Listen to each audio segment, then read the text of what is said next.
Emiliano Zapata, uno de los héroes de la Revolución Mexicana, sigue siendo incluso hasta el día de hoy un símbolo para todos los campesinos de América Latina en su lucha contra la desigualdad social. El caudillo del sur, como era conocido, murió el día 10 de abril de 1919, víctima de una emboscada que le tendió el coronel Jesús Guajardo, esto en la hacienda de Chinameca, en el estado mexicano de Morelos.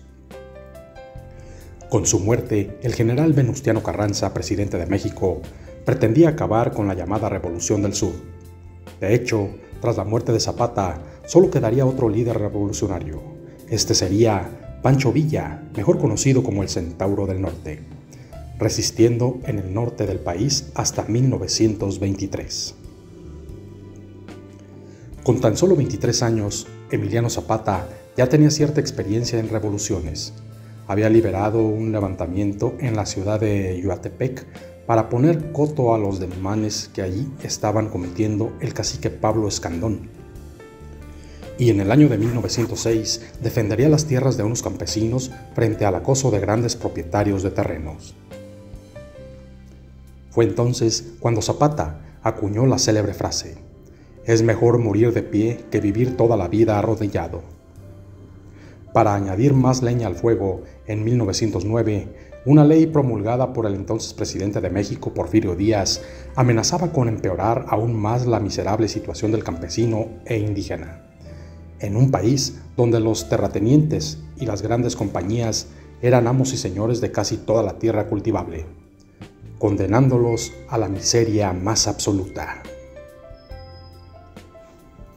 La situación llegó a tal punto que, en septiembre de ese mismo año, los habitantes de la aldea donde vivía Zapata, Anenehuilco, fueron convocados a una reunión clandestina con el objetivo de hacer frente a aquel grave problema. De este modo, y decididos a renovar el Consejo Municipal, acordaron elegir como presidente del nuevo consejo al futuro padre de la Revolución Mexicana, Emiliano Zapata. Con el tiempo, la fama y el carisma de Emiliano Zapata no hicieron más que aumentar. Decidió hacer gala del liderazgo que exigía la situación. Zapata se dedicó a leccionar a los campesinos sobre las ventajas de la revolución.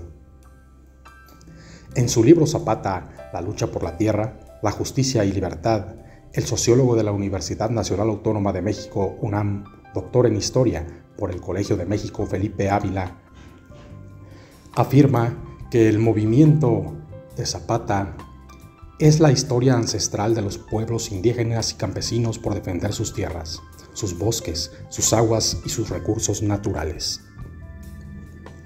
De hecho, los terribles desigualdades que conllevaron a la política de Porfirio Díaz fueron el principal detonante para que los campesinos se unieran a la lucha de Zapata. Pero todo se precipitó cuando Díaz tomó la decisión de presentarse como candidato a las elecciones.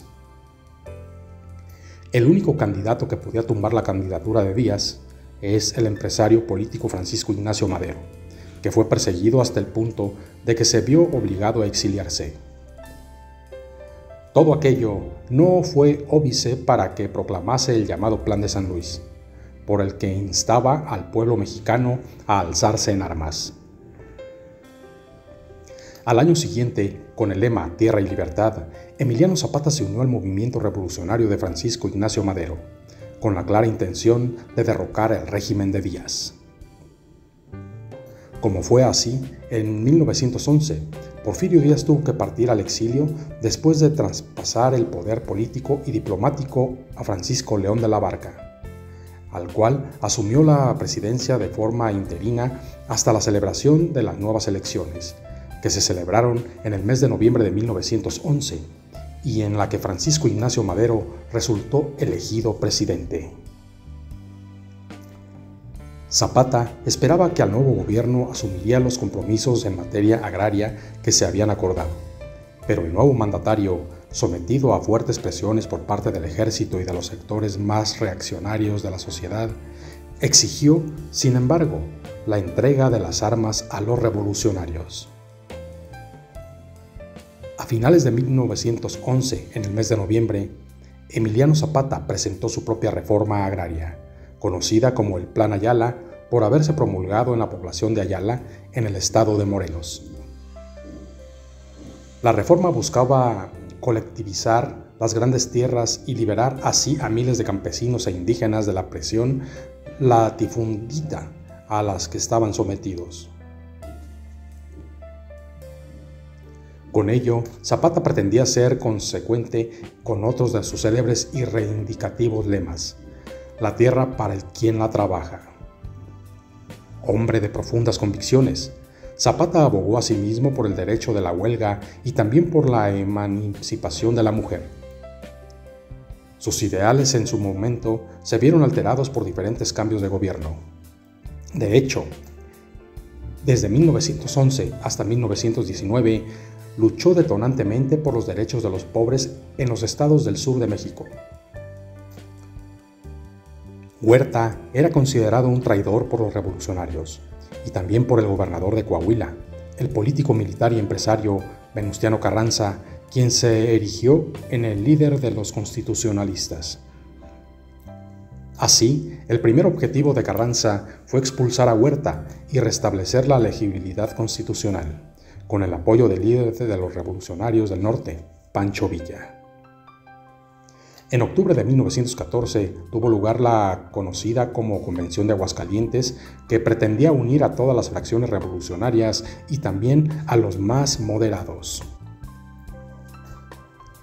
El resultado de este encuentro fue la elección del general Eulalio Gutiérrez Ortiz como presidente de la República, y se nombraría a Pancho Villa comandante del ejército convencionista, que muy pronto se enfrentaría al de Carranza. Aquella inesperada situación obligó al gobernador de Coahuila a abandonar Ciudad de México y retirarse a Veracruz, donde estableció su propio gobierno. Pero Zapata y Villa tuvieron sus diferencias, lo que los acabaría distanciando. La ambición de Pancho Villa chocó frontalmente con las ideales de Zapata, lo que produjo la ruptura definitiva de la coalición que ambos mantenían.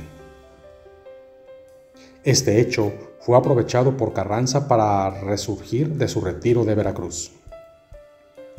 Emiliano Zapata se retiró a Morelos, donde vivió 18 meses de auténtica paz, mientras los villistas y los carrancistas se desangraban en sus enfrentamientos por el poder.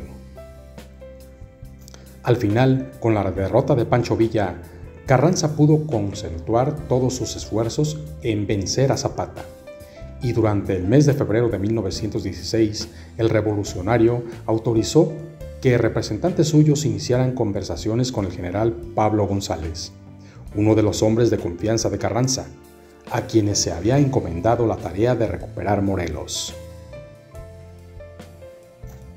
Tras el fracaso de las negociaciones en el mes de junio de aquel mismo año, González lanzó sus tropas contra Zapata y logró apoderarse de su cuartel general. Aunque tras una dura guerra de guerrillas, el revolucionario logró recuperar de nuevo el control en enero de 1917. El general Pablo González era consciente de que las conversaciones con Zapata acabarían en fracaso, y ante la imposibilidad de acabar con el movimiento revolucionario, requirió la ayuda de uno de sus colaboradores más fieles, el coronel Jesús M. Guajardo, un militar que empleaba métodos brutales para lograr sus fines: fusilamientos, reconciliación, quema de pueblos, saqueos y rapiñas, etcétera, etcétera. En marzo de 1919, la situación de la Revolución Zapatista se hallaba en un punto crítico. No solamente escaseaban los pertrechos, sino que muchos de los hombres desanimados habían abandonado ya la lucha. En vista de ello, el general González aprovechó la oportunidad y él y Guajardo urdieron un plan para engañar a Zapata y terminar con su vida. Y bien amigos, con esta historia llegamos al final de nuestra emisión, esperando haya sido completamente de tu agrado y la hayas disfrutado tanto como yo. Quiero hacerte la invitación para que te suscribas al canal, le des like y actives el botón de la campanita para que no te pierdas de las mejores historias. Nos vemos en el siguiente video. Gracias, hasta la próxima y chao.